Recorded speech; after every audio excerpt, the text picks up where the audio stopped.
Hello everyone, welcome back to Sampath Kaluarachchi YouTube channel. In this video, I am going to teach you how to use should and must. මේ video එකෙන් මම ඔබට උගන්වන්න යන්නේ should සහ must නිවැරදිව භාවිත කරන ආකාරය.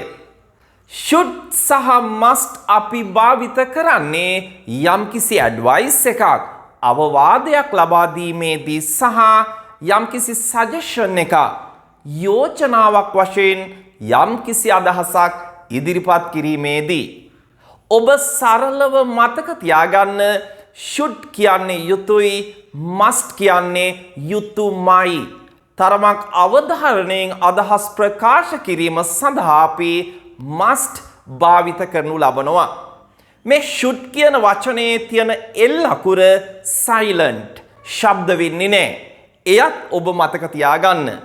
ඒ වගේම තමා should සහ must පසුව එන ක්‍රියාපදය අනිවාර්යයෙන්ම බේස් ෆෝම් එකෙන් තැබිය යුතු වෙනවා. ඒ කියන්නේ ක්‍රියාපදයේ කිසිදු වෙනසක් සිද්ධ වන්නේ නැහැ should සහ must පසුව තබන විට. හොඳයි. අපි පළමුවෙන්ම should භාවිත කරලා වාක්‍ය ටිකක් නිර්මාණය කරමු. පළමු වාක්‍ය හොඳින් සවන් දෙන්න හොඳින් බලන්න we should eat more vegetables we should eat more vegetables අපි වැඩිපුර එළවලු ආහාරයට ගත යුතුයි more vegetables වැඩිපුර එළවලු අපි වැඩිපුර එළවලු ආහාරයට ගත යුතුයි කියලා කොහොමද ඉංග්‍රීසියෙන් කියන්නේ we should eat more vegetables හොඳයි Look at the second sentence. You should stop smoking. You should stop smoking. ඔබ දුම්බීම නැවැත්විය යුතුයි. ඔබ දුම්බීම නැවැත්විය යුතුයි. මේක ඇඩ්වයිස් එකක් නේද? ඒ අපිට ඇඩ්වයිස් එකක් වශයෙන් හඳුන්වන්න පුළුවන්. You should stop. ඔබ නැවැත්විය යුතුයි. Smoking දුම්බීම. Right. Look at the third sentence. I should go now. මම දැන් යා යුතුයි. It's a very simple sentence. I should go now. මම දැන් යා යුතුයි. හොඳයි. ඊගා වාක්‍ය බලන්න. You should improve your knowledge of English. Improve කියන්නේ වර්ධනය කරගන්නවාට. දැනුම වගේ වර්ධනය කරගන්නවට අපි ගන්න verb එක තමයි improve. You should improve. ඔබ වර්ධනය කරගත යුතුයි. ඔබේ ඉංග්‍රීසි දැනුම your knowledge of English. කොහොමද කියන්නේ? Your knowledge of English. You should improve your knowledge of English. ඔබ ඔබේ ඉංග්‍රීසි දැනුම වර්ධනය කරගත යුතුයි. හොඳයි. බලන්න ඊගා වාක්‍ය. We should study hard. අපි මහන්සි වී ඉගෙන ගත යුතුයි. We should study hard. අපි මහන්සි වී ඉගෙන ගත යුතුයි. අපි එහෙම කියනවානේ we should study hard because the exam is next week. අපි මහන්සි වෙලා ඉගෙන ගත යුතුයි exam එක ලබන සතියේ. The exam is next week. Right. ඊගා වාක්‍ය හොඳින් බලන්න. You should go to the dentist. ඔබ දන්ත වෛද්‍යවරයා හමුවීමට යා යුතුයි. You should go to the dentist. කවුරු හරි දතක් නිසා පීඩා විඳිනවා නම් අපි කියනවානේ You should go to the dentist. ඔයා දන්ත වෛද්‍යවරයා ගාවට යා යුතුයි. Right. අපි ඊගා වාක්‍යයට යමු බලන්න. අපි යුතුයි වගේම නොකළ යුතුයි යනුවෙනුත් අදහස් ප්‍රකාශ කරනවා. You should not take liquor. Liquor කියන්නේ මත්පැන්. You should not take liquor. ඔබ මත්පැන් නොගත යුතුයි. අපිට පුළුවන් ඕනනම් මේ should not කෙටි කරලා shouldn't යනුවෙන් වාක්‍ය නිර්මාණය කිරීම සඳහා. You shouldn't take liquor. ඔබ මත්පැන් නොගත යුතුයි. You shouldn't take liquor. හොඳයි. අපි තව වාක්‍යයක් should not භාවිතයෙන් නිර්මාණය කරමු. You should not talk to your parents like that. You should not talk to your parents like that. ඔයා ඒ විදිහට ඔයාගේ දෙමව්පියන්ට කතා නොකළ යුතුයි. කවුරු හරි සැරපරුස විදිහට අම්මට තාත්තට කතා කළොත් අපි කියනවා you shouldn't talk to your parents like that. You shouldn't talk. ඔබ කතා නොකළ යුතුයි. To your parents ඔබේ දෙමව්පියන්ට like that. ඒ ආකාරයට ඒ විදිහට.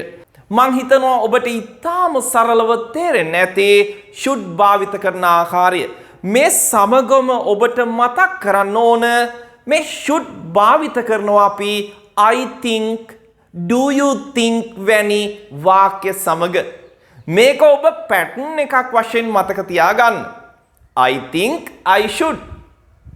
I think I should go now. මං හිතන්නේ මං දැන් යා යුතුයි. I think I should go now. I think I should help him. මං හිතන්නේ මම ඔහුට උදව් කළ යුතුයි. I think I should help him.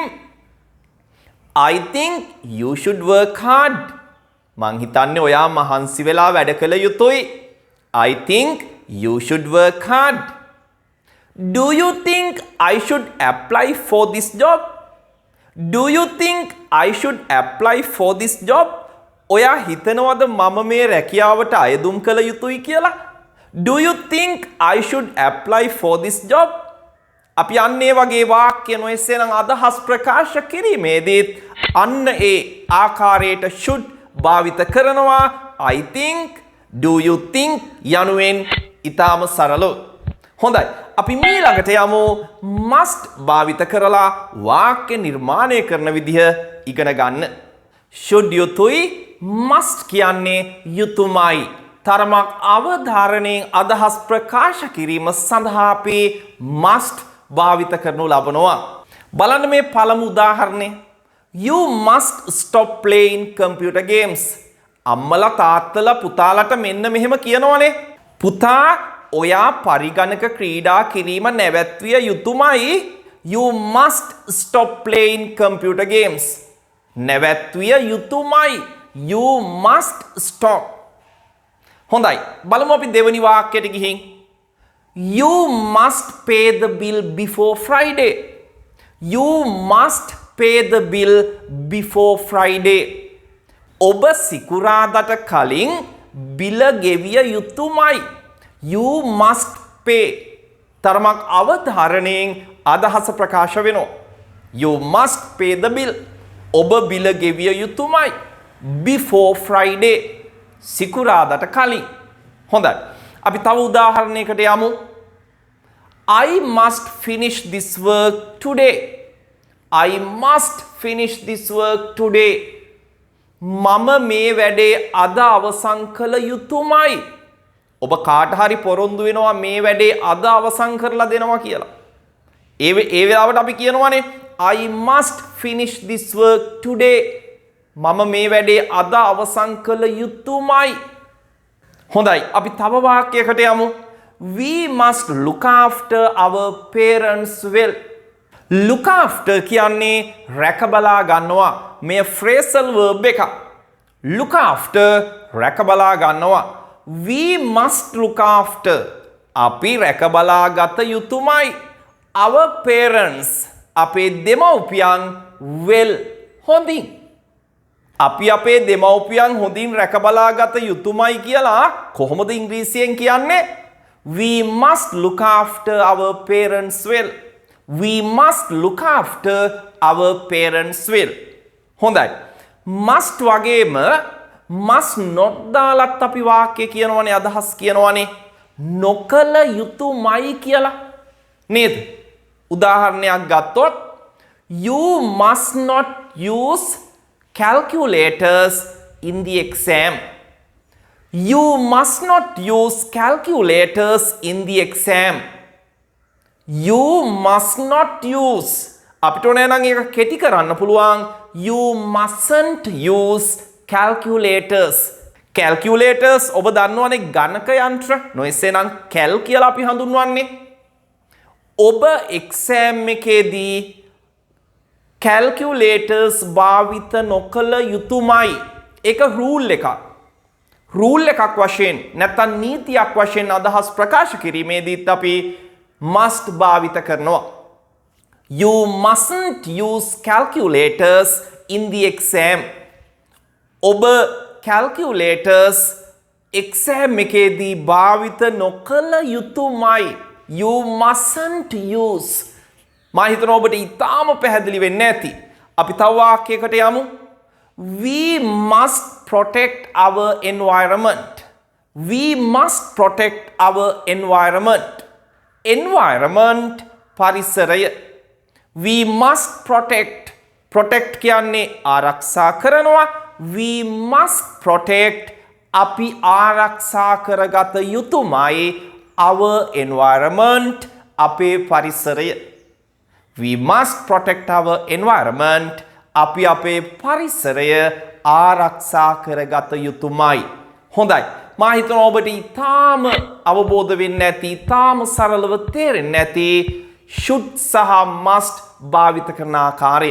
ඉතින් මම ඔබට යෝජනා කරනවා තව වාක්‍ය should සහ must භාවිතයෙන් හදලා පුරුදු පුහුණු වෙන්න.